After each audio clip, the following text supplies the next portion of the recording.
comment ne pas te louer? Toi qui nous as rassemblés, Seigneur, cet après-midi, autour de ta table, Seigneur, tu veux nous nourrir de ta parole, car ta parole est esprit et vie. Ta parole, Seigneur béni, ta parole ne chancelle point. Ta parole, Seigneur, oh Dieu, ne rate point. Ta parole, Seigneur, oh Dieu, ne passe point. Seigneur, nous bénissons ton nom. Nous sommes là pour toi, Seigneur. N'est-ce pas toi, oh Dieu, tu nous as choisi ce matin d'être là. Seigneur, fais de nous ce que tu veux. Instruis-nous. Oriente-nous, Seigneur. Nous nous abandonnons entre tes mains. Nous sommes disposés en cet instant pour toi. Parle, Seigneur, car ta parole donne vie. Seigneur, nous chassons au nom puissant de Jésus-Christ tout ce qui n'est pas de toi, tout ce que tu n'as pas sémé parmi nous, que cela soit ôté, déraciné et jeté dans le lieu aride au nom puissant de Jésus-Christ. Que le Saint-Esprit travaille avec nous. Seigneur, que ta présence soit réellement manifeste. Que toute gloire te soit rendue dans le nom de Jésus. Que le Saint dise Amen. Amen. Amen. Nous sommes debout. Nous sommes debout. Et nous voulons lire la parole de Dieu dans le livre des 2 Rois au chapitre 4. 2 Rois au chapitre 4. Du premier verset jusqu'au 7e.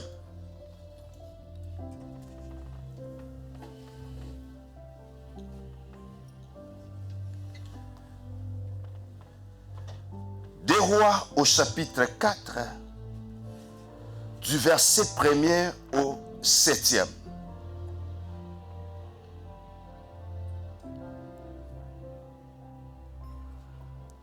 Une femme d'entre les femmes des fils des prophètes cria à Élisée en disant: ton serviteur, mon mari, est mort, et tu sais que ton serviteur craignait l'Éternel. Or, le créancier est venu pour prendre mes 2 enfants et en faire ses esclaves. Élisée lui dit: que puis-je faire pour toi? Dis-moi, qu'as-tu à la maison? Elle répondit: ta servante n'a rien du tout à la maison qu'un vase d'huile. Et il dit: va demander au dehors des vases chez tous tes voisins de vases vides. Et ne demande pas un petit nombre. Quand tu seras rentré, tu fermeras la porte sur toi et sur tes enfants. Tu verseras dans tous ces vases et tu mettras de côté ceux qui seront pleins. Alors elle le quitta. Elle ferma la porte sur elle et sur ses enfants et lui présentait le vase et elle versait. Lorsque les vases furent pleins, elle dit à ses fils: présente-moi encore un vase. Mais il lui répondit: il n'y a plus de vase. Et l'huile s'arrêta. Elle alla le rapporter à l'homme de Dieu et il dit: va vendre l'huile et paye ta dette. Et tu vivras, toi et tes fils, de ce qui restera. Parole du Seigneur. Reprenons nos places. Que Dieu vous bénisse.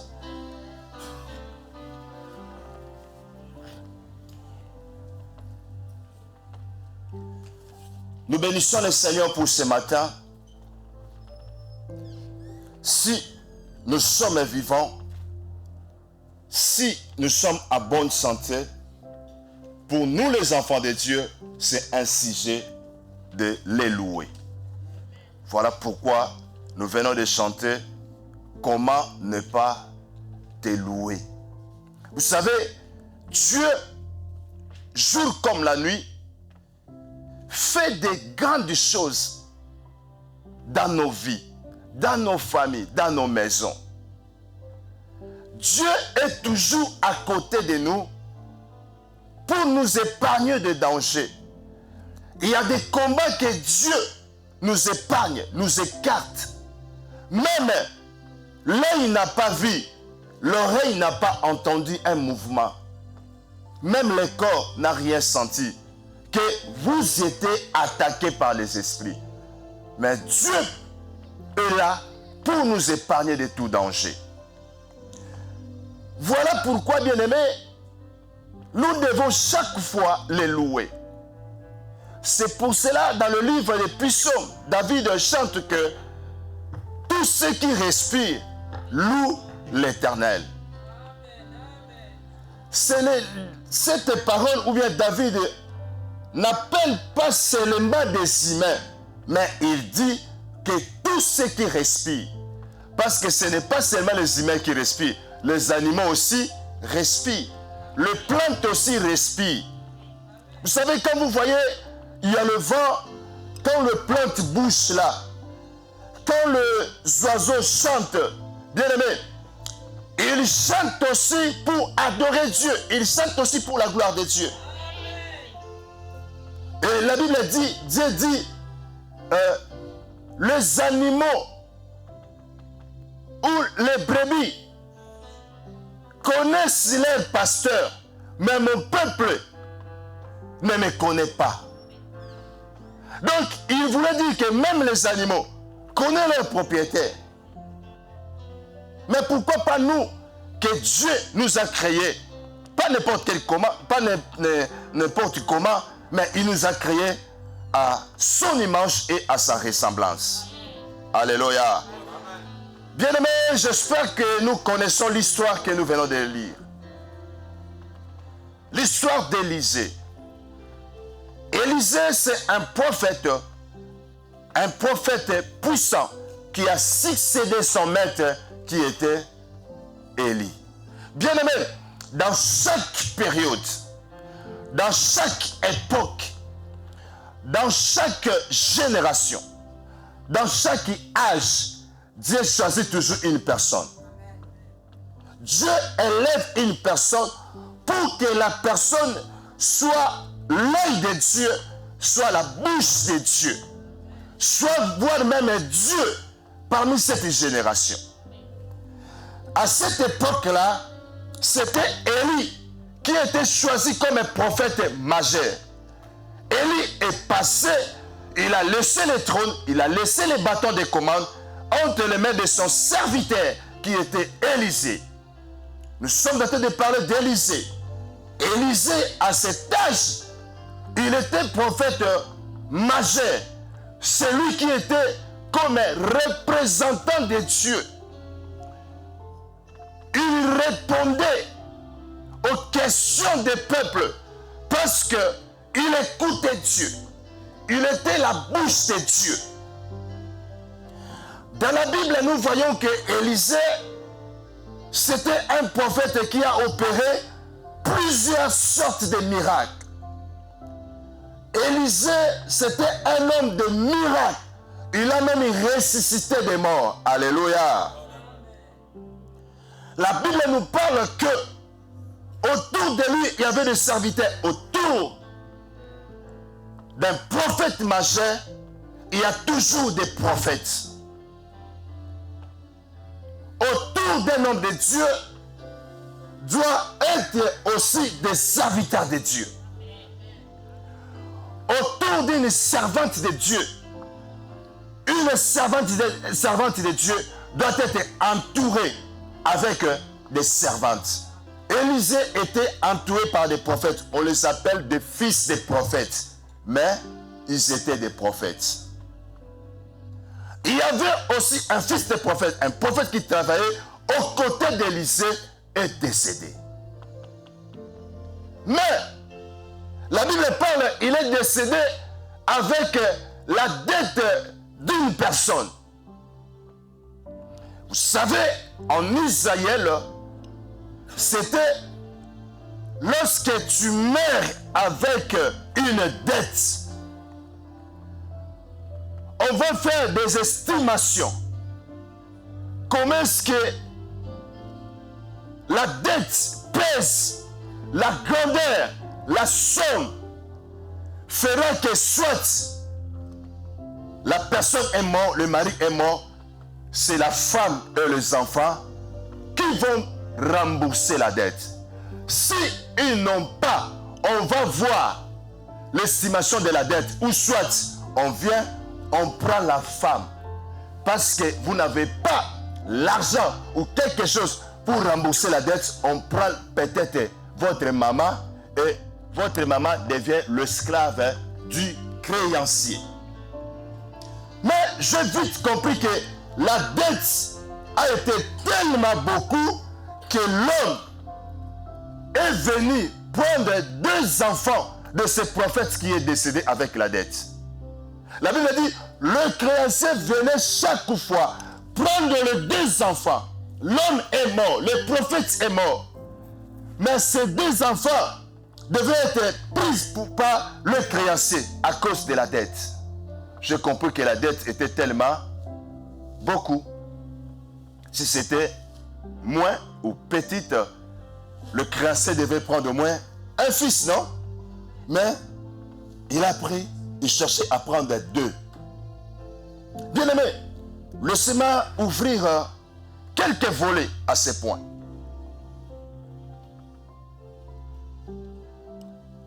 Cet homme, prophète, qui travaillait à côté des prophètes majeurs, Élisée. Or, Élisée qui travaillait à côté de lui, Élisée est un homme de miracles.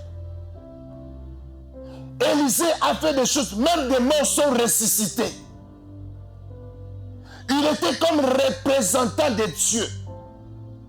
Il parlait à Dieu et au travers de lui, Dieu donnait n'importe quelle solution. Alléluia. Mais l'homme qui était à côté de lui, il travaillait, il voyait comment est-ce que son maître opérait des miracles. Comment tu peux laisser l'homme de Dieu chercher la solution auprès de l'homme de Dieu si tu as des problèmes.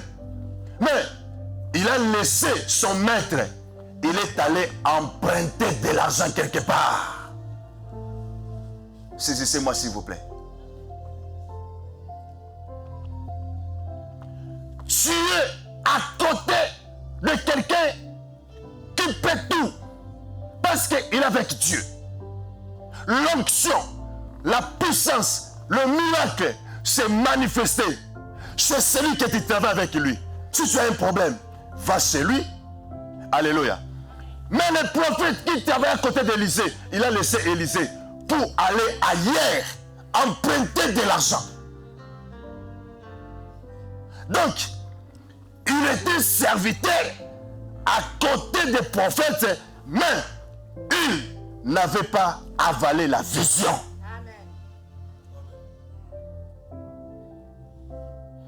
Il y a des gens aujourd'hui qui travaillent à côté de nous. Ils nous prennent comme des amis. Bien aimé, si vous prenez l'homme de Dieu, le serviteur de Dieu, comme des amis, parce que vous vous connaissez depuis longtemps, bien aimé, la chose, la grâce que Dieu a mis dans leur vie, bien aimé, tu ne bénéficieras pas. Cet homme, comment tu as vu quelqu'un où les gens quittaient des pays pour le chercher, mais toi tu es en face de lui. Tu les laisses pour aller emprunter de l'argent.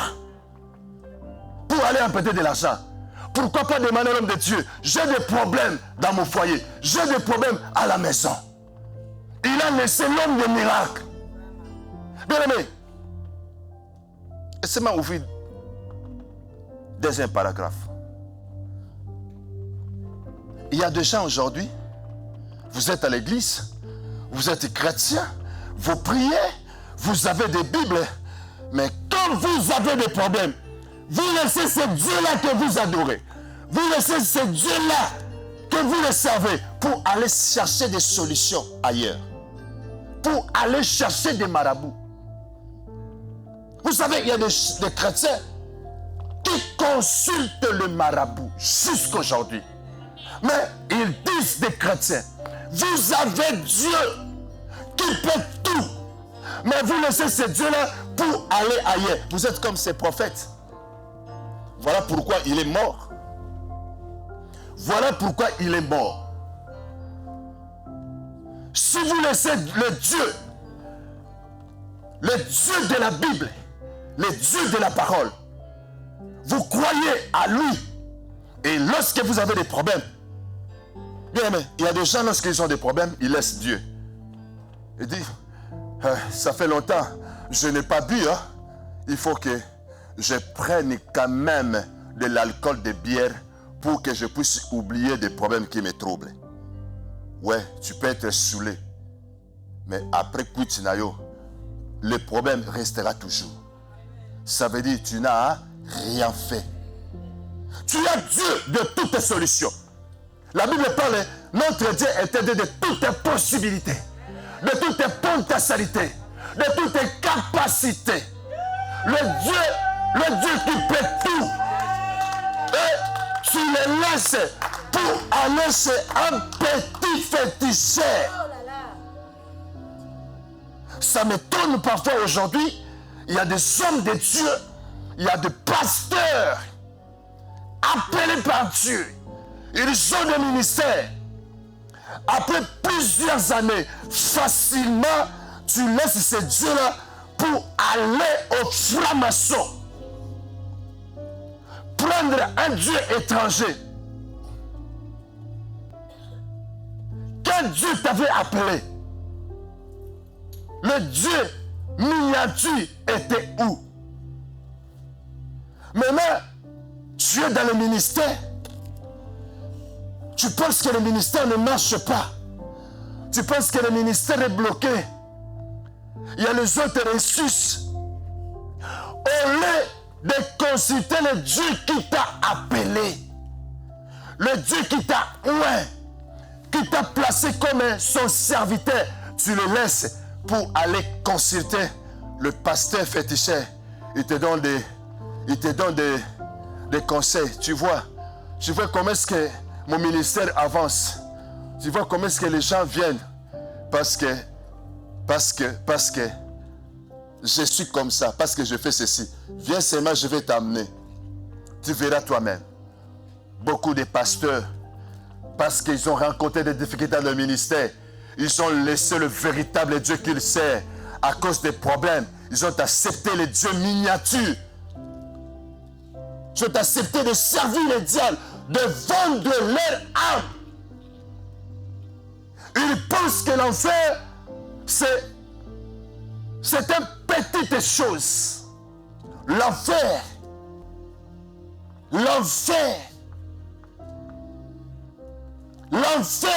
existe.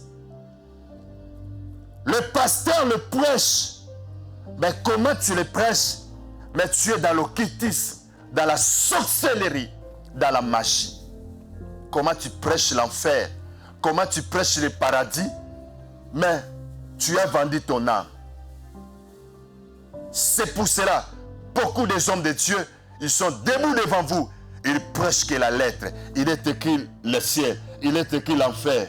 Ils font que répéter ça. Mais ils ne prêchent pas. Et ils ne vivent pas ça dans leur vie. Il y a des pasteurs qui prêchent que non. Il faut laisser le péché. Ils prêchent que c'est vrai, Dieu agit. Mais ils ne savent pas c'est Dieu-là qui lisent Dieu agit. Donc là, ils lisent que la lettre. Mais vivre cela que Dieu-là que je sers, il est un Dieu qui agit.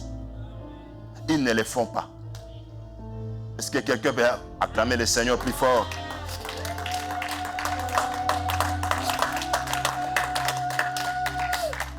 Cet homme, prophète, bien aimé, ça m'étonne, sa femme est venue auprès d'Élisée en disant: mon Seigneur, tu sais que mon mari à moi, qui était à côté de toi, craignait l'Éternel. Cet homme ne connaît pas l'Éternel. On connaît l'arbre par ses fruits. Mais comment la femme vient auprès d'Élisée en disant: tu le sais que mon mari qui travaille à côté de toi craignait l'Éternel. Bien aimé, l'apparence est trompeuse. Je vous dis souvent, regardez comme vous êtes assis. Tous vous êtes des saints, des saintes. Mais celui qui connaît le cœur, ce n'est que Dieu. Vous savez, on était dans la retraite, c'était la semaine passée. On vient de finir avec notre 7 jours de jeûne. Bien, mais ce n'est pas facile, c'est souffrant. Les choses de Dieu, ce n'est pas facile. les choses de Dieu, ce n'est pas facile. Vous savez pourquoi ce n'est pas facile? Parce que nous avons un ennemi qui ne se lasse pas, qui ne se fatigue pas. Le diable, il nous cherche à tout prix. Il nous cherche à tout prix. Il nous met des bâtons, des embûches pour que nous puissions relâcher Dieu. Nous avons chaque fois des combats. Voilà pourquoi chaque fois que vous avez des combats, des problèmes, rentrez chez Dieu là. On avait 7 jours. On priait les premiers jours. On priait. Nos premières intentions de prière étaient que Dieu avait révélé à la dame qui nous conduisait que Dieu a dit, il y a des gens dans nos cœurs que nous les avions retenus comme des prisonniers. Nos cœurs sont devenus comme des prisons, des cachots. Nous avons retenu beaucoup de gens. Mais Dieu même a parlé, il y a des gens qui se trouvent dans vos cœurs comme des prisonniers, sans que vous puissiez savoir. Peut-être un mot que vous avez prononcé. Donc c'est un langage où tu prends ton frère, ta soeur, tu le mets dans ton cœur. Il y a des gens qui sont dépouillés physiquement, mais pas spirituellement. Pendant qu'on priait, on pleurait le Seigneur. Bien aimé, Dieu nous révélait même des gens que nous avons retenus dans nos cœurs comme des prisonniers. Moi-même, le Seigneur m'a révélé, malgré tout, j'ai pris pour elle une sœur quand j'étais au Congo, quand j'avais commencé le ministère. C'était une sœur où j'avais fiancé officiellement. La famille connaissait tout, l'église que je dirigeais. Mais à chaque fois, il me faisait ça. Un jour, moi-même, je l'ai attrapée comme ça. Elle est là debout. Non, elle marchait là avec ce monsieur, le 2. Bien aimé. La police est derrière eux. Je suis approché, je l'ai appelé. Je vais donner le nom seulement. Fumboa. Fumboa. Elle a regardé, elle m'a vu. Derrière. Là, il y a les chaises. Là, avec cet homme, moi ici. Fumboa. Elle a tourné, elle m'a regardé. L'homme aussi m'a regardé. Je suis arrêté, je dis, viens. L'homme a dit, tu ne peux pas. Allez, va. Si tu oses encore de regarder, je vais te gifler. Ta femme à toi, fiancée, reconnue dans la famille, qui prie chez moi, il marche, il continue.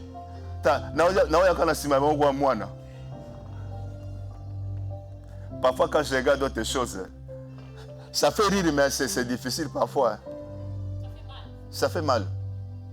Non, à cette époque-là, je souffrais, mais bien aimé, être un Yuma, ce n'est pas bon. Vraiment. Vraiment. Comment quelqu'un comme moi, mon gars là, vraiment, je vivais comme même pas mon Congo. Bien aimé, j'étais derrière. J'ai essayé de payer pour la deuxième fois. Fumboa! Elle a essayé un peu de s'arrêter. L'homme a dit, tu veux jouer avec moi? Bien aimé, c'était où? C'était juste l'avenue derrière l'église. Le quartier, c'était mon quartier. Tous les quartiers me connaissaient, les pasteurs du quartier. Un pasteur jeune. On disait, pasteur au Boga, jeune. Tous me connaissaient. Les gens se sont sortis. Ils me regardaient. Pasteur. Bien aimé, j'ai dit, je ne peux rien faire parce que l'église est derrière. Si tu oses, tu détruis l'église. Bien aimé, j'étais toujours derrière. Ils partaient. Ils sont partis jusqu'à ce qu'ils sont entrés dans la maison de ces garçons. Et puis j'ai tourné. Je suis allé directement chez elle. J'ai accusé la chose. Le soir, son père est venu. Il est parti chez les garçons pour faire des troubles. C'était juste entre parenthèses. Et j'avais prononcé des paroles. Mais c'est pendant le jeûne de la semaine passée que le Seigneur me montra qu'ils sont dans la prison des mots. Des moquets, sans le savoir. Plusieurs années. Vous savez, la sœur, on se parle. Hein? J'ai son numéro, il a mon numéro. On se parle. On se cause. Il est au Congo, on se parle. Maman Brigitte le sait. Pas dans le mauvais sens, on se parle. Mais j'avais dit aussi, je t'ai pardonné. Mais or, le Seigneur me révéla, lui et le monsieur, j'avais parlé. Même si je ne me rappelle pas des mots que j'avais prononcés.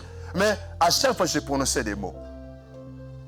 Le Seigneur me révéla que, oui, ils sont dans la prison de mon cœur.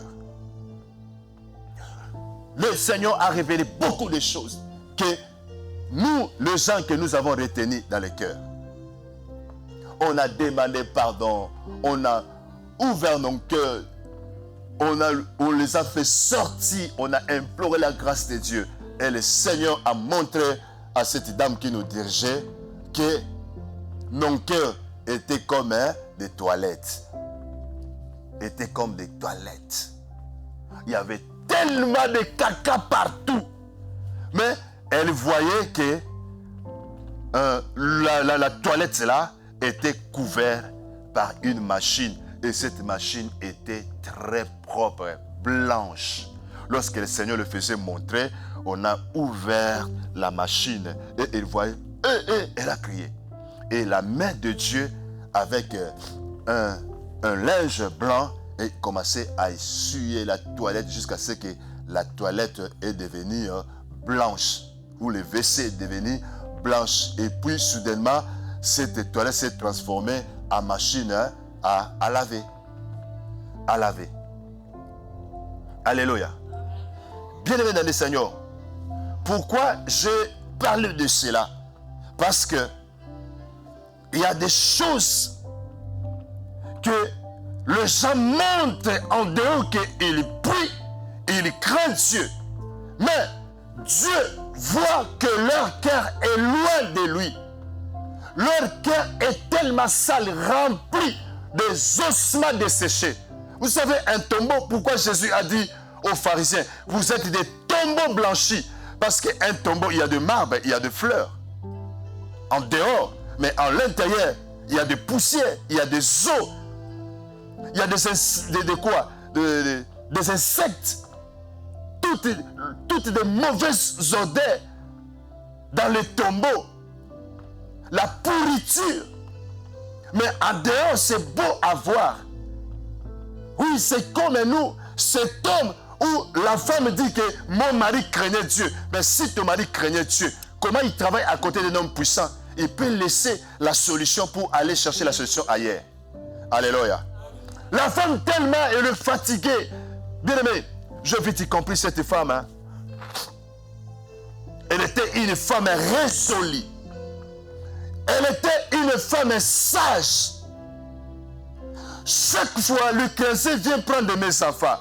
Je risque de perdre mes enfants. J'ai perdu mon mari est décédé. Je risque de perdre mes 2 enfants. Non. La femme s'est décidée pour rentrer chez Élisée, l'homme de Dieu. Alléluia. C'est la femme, pas l'homme. C'est la femme, après la mort de son mari. Elle a dit non, il faut que j'aille chez Élisée, l'homme de Dieu. Mais son mari n'a pas fait cela. La femme pouvait aller chercher la famille de son mari. Aller chercher la famille pour que la famille lui donne l'argent afin de payer la dette, rembourser la dette. La femme n'a pas cherché la famille. La femme n'a pas cherché les amis. La femme n'a pas cherché les collègues. Mais la Bible dit, la femme est allée chercher Élisée, l'homme de Dieu. Cherchez Dieu dans vos problèmes. Même si ça dure, un jour, bien-aimé, tu changeras les langages. Tu auras les langages de louange que Dieu a agi, Dieu a accompli. Notre Dieu, il est celui qui écoute, qui exauce les prières de ses enfants. La femme a dit non, il faut que j'aille chez l'homme de Dieu.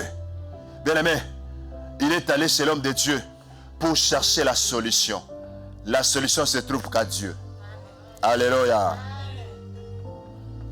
Il a dit à l'homme de Dieu, mon mari était à côté de toi, travailler, il craignait Dieu. Mais voilà ce qui se passe. Le créancier vient chaque fois récupérer mes 2 enfants. Je risque de perdre mes enfants, rester seul dans la vie. Élisée a dit, ah bon? Qu'as-tu à la maison?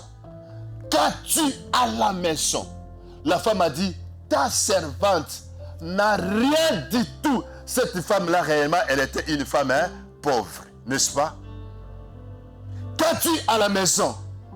Elle dit à Élisée, ta servante n'a rien du tout, même pas une poignée de farine, rien du tout à la maison, sauf un vase d'huile. Un vase d'huile seulement. Bien aimé, avec l'huile seulement. Tu vas cuire quoi? Il n'y a rien. Est-ce qu'on boit l'huile comme ça? Jamais.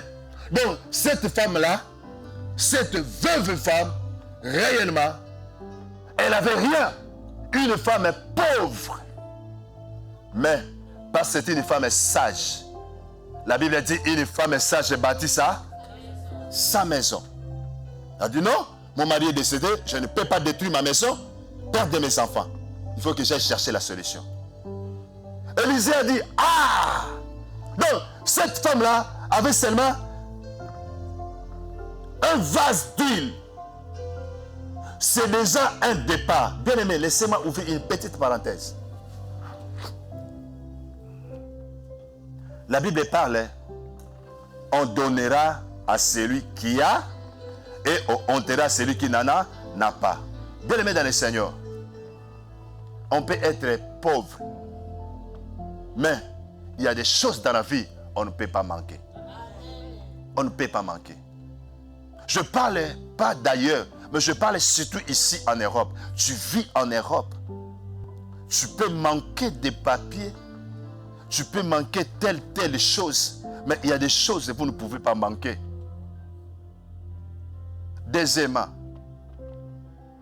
nous ne sommes pas des païens. Nous sommes des enfants de Dieu. Un peuple qui a crié au Seigneur, au Dieu de toute suffisance. Nous pouvons manquer d'autres choses. Mais nous savons que notre Dieu, il est celui qui pourvoit pour nos besoins. Notre Dieu pourvoit. Cette femme a cherché la solution. Elle avait seulement un vase d'huile. Bien-aimé, qu'est-ce que signifie l'huile?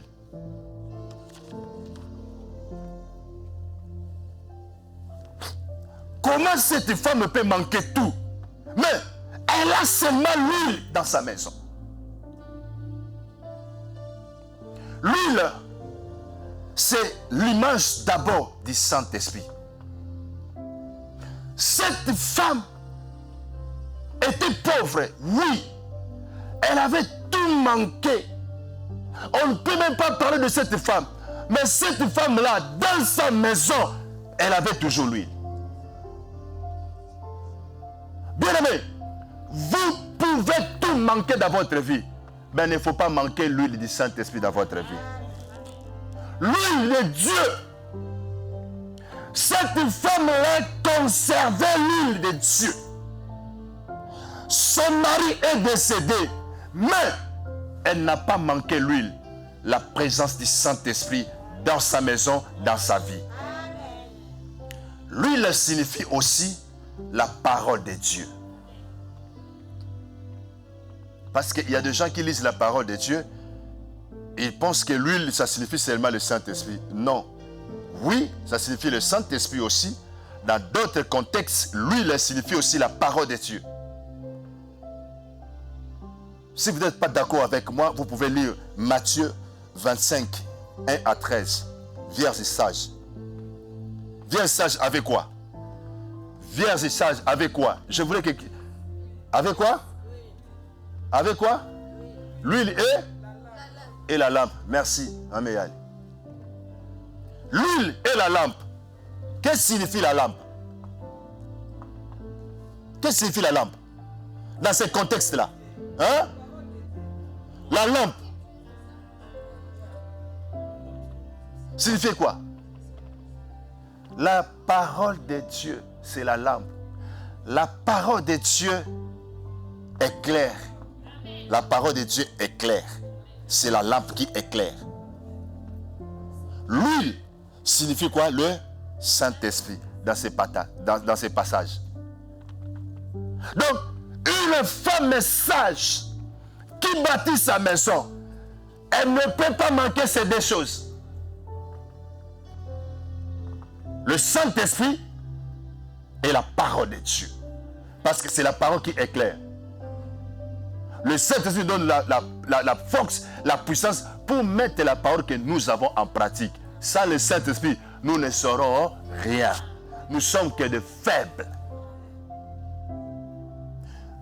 L'huile aussi signifie la parole de Dieu. Nous devons conserver en nous la parole de Dieu. La Bible dit que la parole de Dieu habite en vous abondamment. Que la parole de Dieu habite en nous. Cette femme-là avait la parole de Dieu en elle. Pourquoi? Parce que son mari était avec Élisée. N'a pas cherché la solution.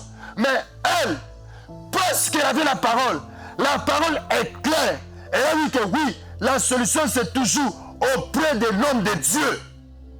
Elle était éclairée. Cette femme-là avait l'huile. L'huile aussi, bien aimé, c'est l'image ou la partie de Dieu lui-même en nous. L'huile signifie aussi une partie de Dieu en nous. Parce que lorsqu'on oint quelqu'un, il reçoit les capacités de Dieu. Il reçoit les capacités de Dieu. Voilà pourquoi Jésus a dit, l'Esprit du Seigneur est sur moi, parce qu'il m'a fait quoi? Déverser l'huile. Et m'a donné quoi? La capacité de guérir, de ressusciter les morts, d'opérer les miracles. L'huile signifie aussi la partie de Dieu en nous. Et parce que la partie de Dieu est en nous, Dieu en nous, il nous donne ses capacités.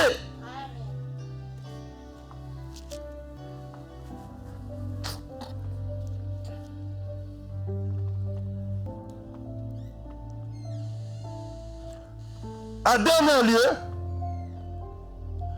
l'huile aussi, c'est l'image de la purification. Vous savez, à l'époque, même la Bible nous le dit, quand quelqu'un était blessé, on versait quoi? On versait l'huile. L'huile, c'est l'image de la purification aussi. L'huile purifie.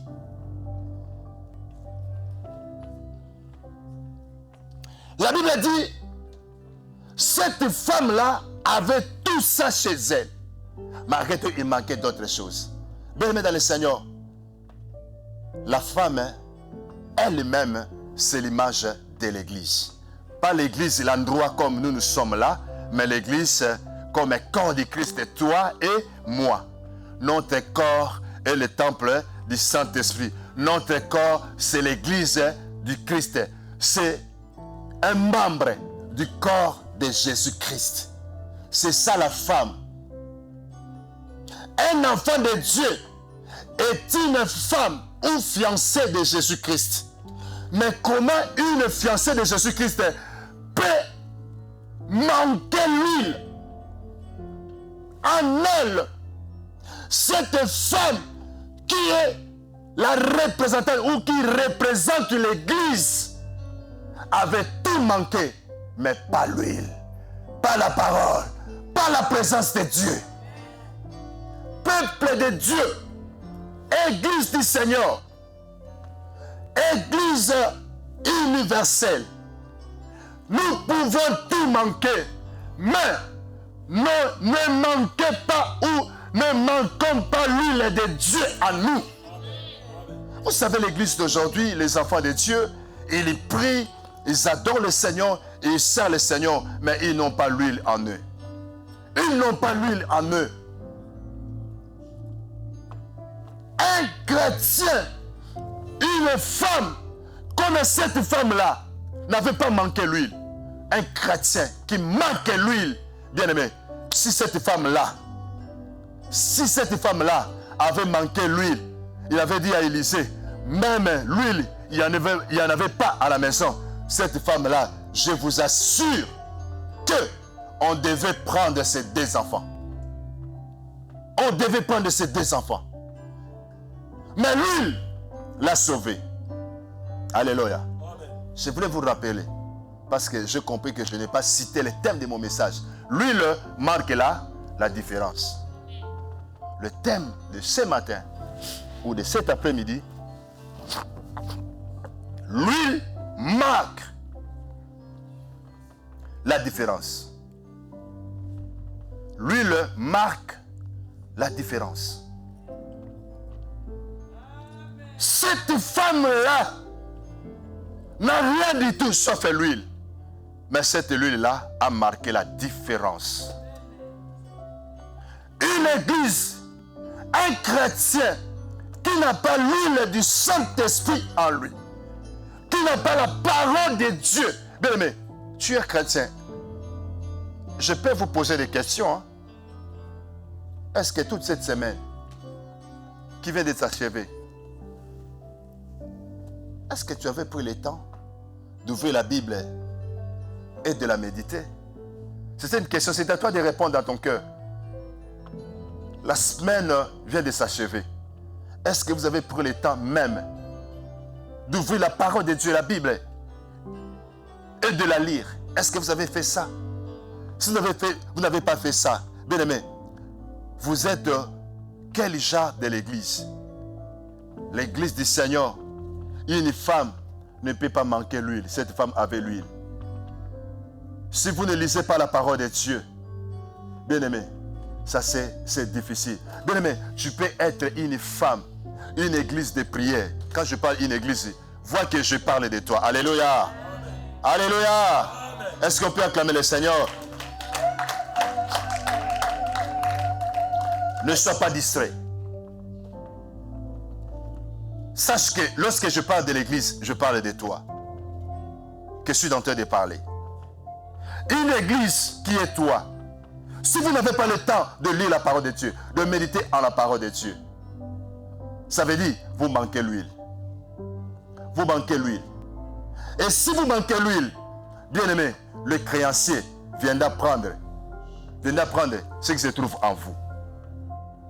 Ce que Dieu a prévu en vous. Vous savez, il y a beaucoup de gens qui sont morts. Ils ont rencontré beaucoup de problèmes. Pourquoi? Parce qu'en eux, il manque la parole. Il manque la parole. Mais partout où je passe, même pas les hommes, parce que l'homme est limité. Les esprits qui nous entourent, ils savent que oui, la parole est en train de passer. Pourquoi? Parce qu'en moi habite abondamment la parole de Dieu. J'ai la parole de Dieu en moi. Paul est allé même pour dire que devenez la parole, la lettre. Lorsque quelqu'un vous voit, il lit que vous êtes enfant de Dieu. Donc nous devons même devenir la lettre et la parole de Dieu. Mais si vous ne lisez pas la parole de Dieu, vous êtes une femme creuse. Vous êtes une femme sans l'huile. Vous êtes une femme sans l'huile si vous n'avez pas la parole de Dieu. Si vous ne connaissez pas la parole de Dieu. Et si vous ne connaissez pas la parole de Dieu, vous n'avez pas la parole de Dieu, vous n'avez pas le temps de méditer à la parole de Dieu. Bien aimé, l'unique comme le Saint-Esprit ne sera pas en vous aussi. Commencez d'abord. Bien-aimé, pour être oint, il faut d'abord rencontrer la parole. Jésus a dit, celui qui croira, d'abord rencontrer la parole. Crois d'abord à la parole. Les restes, c'est le Seigneur qui va vous les donner. D'abord, il faut rencontrer la parole, croire à la parole. C'est alors que l'huile sera sur toi, l'onction. Élisée a dit à la femme, va à la maison. Va chez tes voisins. Va demander des vases vides. Bien-aimé, il y a beaucoup de choses à dire dans ce passage. Parce que l'esprit qui nous anime, c'est l'esprit de révélation, de la parole. Va chez les voisins. Demande ou emprunte. Élisée a bien souligné. Le vase est vide. Le vase est vide. Qu'est-ce que signifie le vase vide? Qu'est-ce que signifie le vase est vide? Va chez les voisins. N'emprunte pas en petite quantité, mais empruntez beaucoup de vases. Mais des vases vides. Le vase vide signifie service. Signifie service. Cela veut dire quoi? Tu peux aller chez quelqu'un, une personne, pour lui demander un service. Tu peux t'approcher auprès d'un homme de Dieu pour lui demander service de prier pour toi. C'est ça, vase vide. Mais l'huile, ce n'est pas les voisins qui va te le donner. C'est très fort. Emprunte les vases vides chez les voisins. Ça signifie tu peux t'en aller demander service aux autres. Mais l'huile, les autres n'ont pas la capacité de te le donner.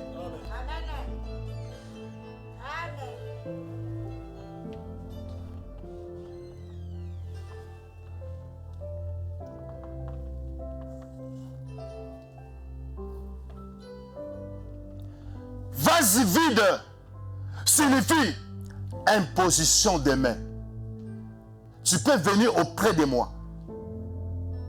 Papa Paradis, je suis malade, j'ai un problème. Tu demandes un service. Papa Paradis lèvera sa main et il te posera les mains. Ça, c'est le vase vide. Mais la guérison, l'huile, vient que de Dieu lui-même. Vient que de Dieu lui-même. Va, de dehors, demande la vase. Des vases. Il y a des choses qui viennent des hommes. Il y a aussi d'autres choses qui viennent que de Dieu. Que de Dieu. Je vous prêche la parole. Je me promets pour vous prêcher. Mais celui qui saisit vos cœurs, ce n'est pas moi. C'est Dieu lui-même. C'est ça lui. Je vous rends service. C'est ça vase vide. Mais l'huile, c'est Dieu lui-même. Saisis le cœur, c'est Dieu lui-même. Bien aimé, nous prêchons les membres de nos familles. Nous prions pour eux. Ça veut dire, nous sommes tentés de leur rendre service. Des vases vides que nous sommes tentés de leur donner. C'est déjà un pas. Mais lui, dans ces vases-là, viendra que de Dieu. Il y a des gens, on les prêche la parole de Dieu, on les prêche la parole de Dieu, mais ils ont un cœur incrédule. La Bible dit, Jésus dit, nul ne peut venir à moi si le Père l'attire. Pour quelqu'un se répandre, abandonner tout, ça vient de Dieu. Ça vient de Dieu. Nous disons, venez avec des cabellos, venez avec des mèches, des ongles, toutes ces choses. Gloire au Seigneur.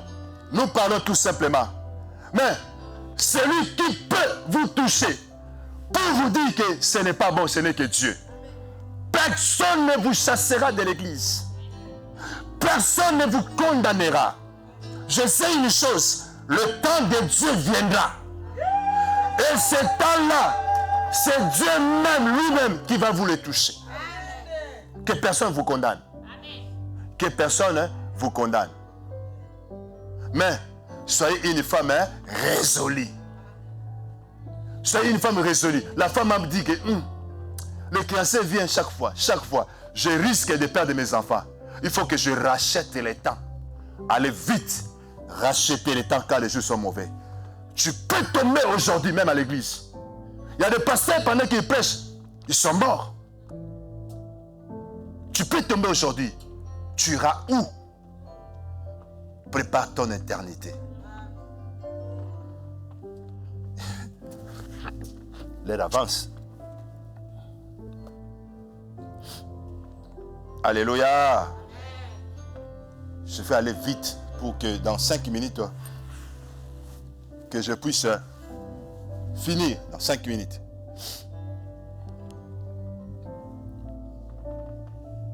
Vase vide.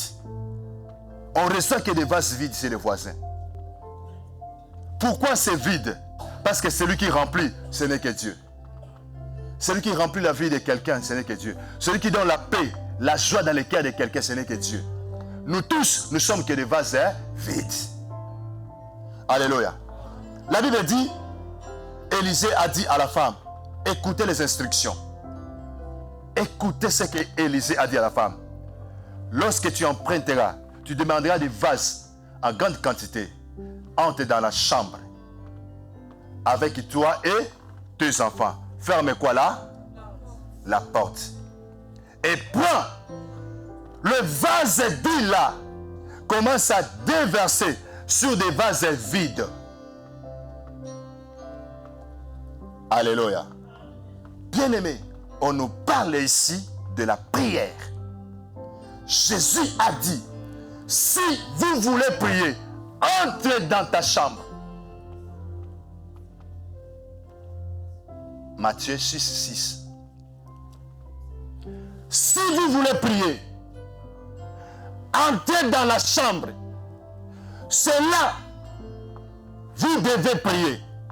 Et le Père, votre Père céleste, qui écoute en secret, il vous le rendra, il vous donnera la solution. C'est ce que Élisée a voulu dire à la femme. La femme, c'est l'église, c'est toi et moi. Si vous avez besoin de la solution de Dieu, entrez dans la chambre, dans la prière. La chambre, c'est l'image de la prière. Entrez dans vos chambres. Priez Dieu. C'est là où l'huile va couler. Personne n'a dit Amen. C'est là où l'huile va couler. C'est dans la chambre, dans la prière.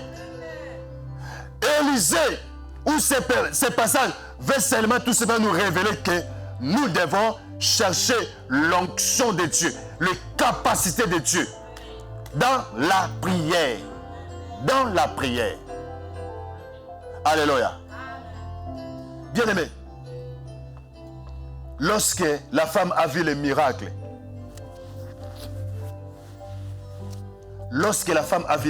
qu'est-ce que la femme a fait?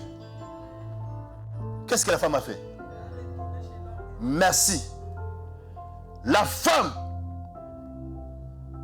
s'est retournée chez Élisée pour dire, Élisée, ce que tu m'avais dit, j'ai vu le miracle.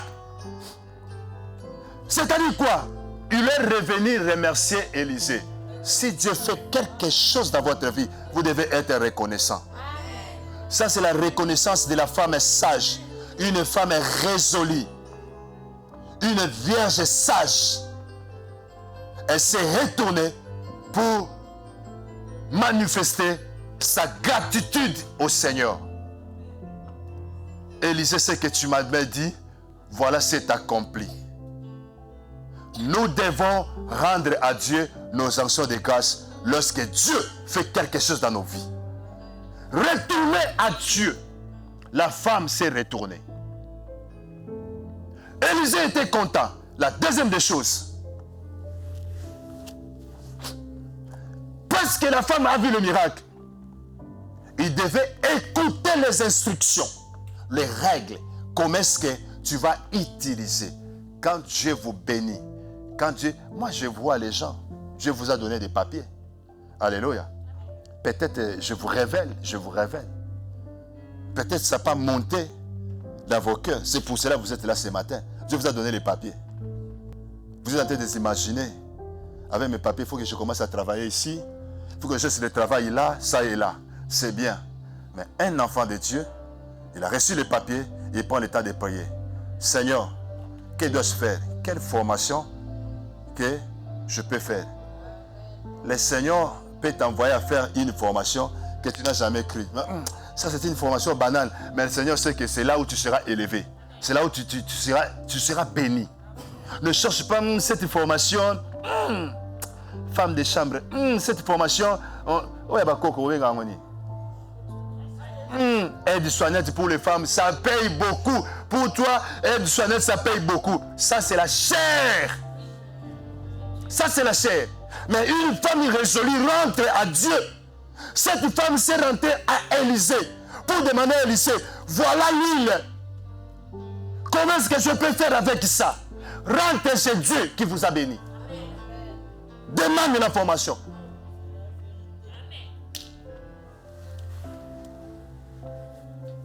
Ne cherche pas, tu vois, là ça paye, là c'est difficile, là c'est souffrant. Non!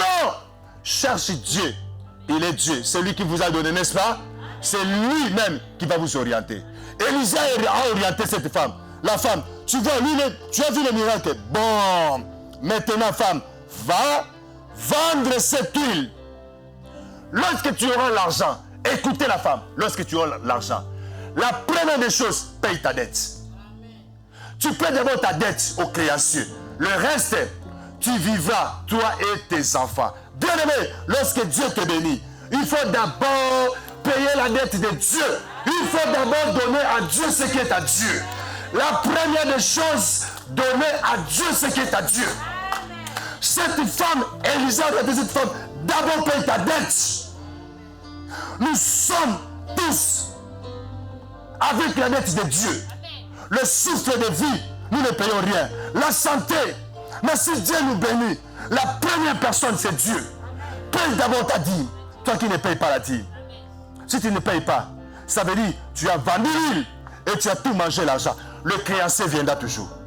Voilà pourquoi le créancier vient réclamer. Viens vous réclamer. Voilà pourquoi les esprits de famille vous réclament.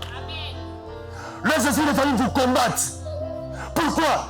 Parce que vous n'avez pas payé la dette du créancier. C'est Dieu. Que Dieu bénisse une personne ce matin.